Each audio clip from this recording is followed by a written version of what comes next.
شاکر فەتاح گەردەی ڕێگەی زانین ئەو پیاوەی لەسەر هەڵوێستی کوردانەی لە سێدارە درا. محەممەد شاکر کوڕی میرزا فەتاحی هەمەوەندی ئەو پیاوەی زۆرترین پۆستی حکومی لە سەدەی ڕابردوودا لە عێراق و هەرێمی کوردستان هەبووە، بەڵام هەموو پۆست و پێگە و کارە گرنگەکانی نەیانتوانیوە لە سێداری ڕژێمی بەعێز ڕزگاری بکەن. شاکر فەتاح ساڵی 1940 لە سلێمانی لەدایک بووە. لە ساڵی 1936دا بڕوانامەی لە کۆلێژی مافدا وەرگرتووە. خاوەنی 165 بابەت و نووسینی جۆرا و جۆرە کە لە ناویاندا 64 کتێب و نامیلکە هەیە بە زمانی کوردی. ئەگەرچی لە ئەدەبیاتی کوردیدا و بە زمانی کوردی عەلاءەدین سەجادی بەر لە شاکر فەتاح گەشتنامەی نووسیوەتەوە، بەڵام جیاوازی نێوان گەشتنامەی هەردووکیان ئەوەیە عەلاءەدین سەجادی بە تایبەت بۆ نووسینەوەی گەشتنامە سەردانی زۆربەی ئەو شوێنانەی کردووە کە لە گەشتنامەکەیدا بە ناوی گەشتێک لە کوردستانە باسی کردوون. بەڵام شاکر فەتاح لە سەرتاپەی ژیانیدا چەند گەشتی کردبێت، زۆربەی هەر زۆری گەشتنامەکانی نووسیوەتەوە. ئەمەش ڕێگامان پێدەدات کە شاکر فەتاح بە گەڕیدەی ڕێگەی زانی ناو ببین. ئەو گەشتی هەر دەڤەر و ناوچەیەک و دواتریش گەشتی هەر وڵاتێکی کردووە، گەشتنامەکەی بەوردی نووسیوەتەوە و بڵاوی کردووەتەوە. کەلتوری نووسینەوەی گەشتنامە لە لای شاکر فەتاح تەنیا ئەوە نەبوو ببێ بە گەڕیدەیەکی کاتی و کارەکەی لە خاڵێکدا کۆتایی بێت. ئەو سەردانی تەنیا شوێنێک یان وڵاتێکی نەکردووە و دواتر گەشتنامەکەی سەبارەت بەو شوێن و وڵاتە نووسی بێتەوە، بەڵکو گەڕیدەیەکی هەمیشەیی بووە و نووسینەوەی گەشتنامە لە لای ئەو پرۆژەی سەرتاپەی ژیانی بووە. دیارترین گەشتەکانی بۆ ئەم شوێنانە بووە: گەشتی شارباژێر، پێنجوێن، سووریا، لوبنان، سرۆچک، هەڵەبجە و هەورامان، ئەتروش، زڕباتیە، قەرەحەسەن، خوڕماڵ، قادرکەرەم، ڕانیە، چەمچەماڵ، شێخان، ئاکرێ، ئامێدی، دهۆک، زاخۆ، پاریس، تورکیا، عەمان، میسر، ئەولێر و چەندان شوێنی تر. شاکر فەتاح لە ژیانیدا تەنیا خۆی نەداوەتە نووسینەوەی گەشتنامە، ئەو نووسەرێکی مەوسوعی بووە. لە چەندین بواری ئەدەبی و مێژوویدا بە نووسین یان وەرگێڕانکاری کردووە. ئانی گەنجانی دەدا بۆ برەودان بە خوێندنەوە و ڕۆشنبیری، ئانی دەدان بۆ برەودان بە زانست و هونەر و فەلسەفە.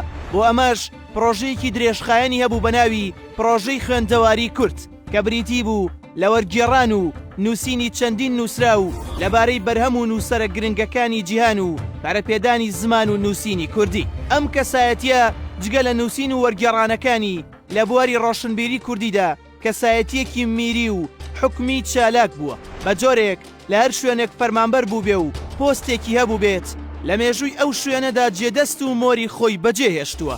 ئەمە لیستی ئەو پۆستە میری و حکومیانەیە کە شاکر فەتاح لە ژیانی داوەری گرتوون. ساڵی 1938 بەڕێوەبەری ناحیەی مزور بووە لە دهۆک. ساڵی 1938 بەڕێوەبەری ناحیەی زڕباتیەی کوێیت بووە. ساڵی 1939 بەڕێوەبەری ناحیەی قەرەحەسەنی کەرکووک بووە. ساڵی 1940 بەڕێوەبەری ناحیەی خوڕماڵ بووە. ساڵی 1940 بەڕێوەبەری ناحیەی پێبازە بووە. ساڵی 1941 لە کۆلێژی سەربازیدا پلەی ملازمی وەرگرتووە. ساڵی 1942 بەڕێوەبەری ناحیەی قادرکەرەم بووە. ساڵی 1943 دووبارە بووەتەوە بە بەڕێوەبەری ناحیەی خوڕماڵ. ساڵی 1944 مەئموری بەرهەمەکانی قەزای هەڵەبجە بووە. ساڵی 1946 قایمقامی قەزای ڕانیە بووە. ساڵی 1946 قایمقامی قەزای چەمچەماڵ بووە. ساڵی 1947 قایمقامی قەزای هەڵەبجە بووە. ساڵی 1948 قایمقامی قەزای مەرکەزی سلێمانی بووە. ساڵی 1950 قایمقامی قەزای شێخان بووە. ساڵی 1952 قایمقامی قەزای ئاکرێ بووە. ساڵی 1952 قایمقامی قەزای ئامێدی بووە. ساڵی 1953 قایمقامی قەزای شەقلاوە بووە. ساڵی 1958 قایمقامی زاخۆ بووە. وەک کارمەندی شارەوانی سلێمانی لە ساڵی 1958 دەست بەکار بووە. سەرۆکی شارەوانی سلێمانی بووە لە ساڵی 1961. ساڵی 1963 مفەتیشی ئیداری بووە لە وەزارەتی ناوخۆ. ساڵی 1970 جێگری سەرۆکی یەکێتی نووسەرانی کورد بووە. ساڵی 1970 ئەندامی کۆڕی زانیاری کورد بووە. ساڵی 1970 سەرۆکی ئەنجومەنی یاسادانانی ناوچەی کوردستان بووە.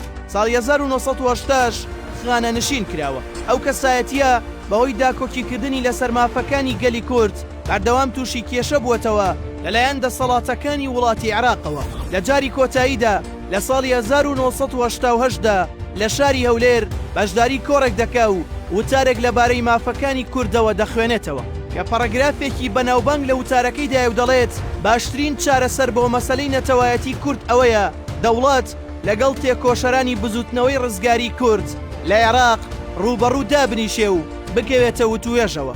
بەم ڕێگایە نەبێ چەک و سیلاح نایان گەیەنێتە ئەنجام. بەڵام هەر لە کۆڕەکەدا وتارەکەی پێدەبڕن و پاش 5 ڕۆژ ڕژێمی بەعز هەڵدەکوتێتە سەر ماڵەکەی و ئەس بەسەری دەکات. لە پاش 6 مانگ لە بێسەر و شوێنبوونی هەواڵی لە سێدارەدانەکەی ڕادەگەێنرێ و تەرمەکەی دەدرێتەوە بە خێزانەکەی.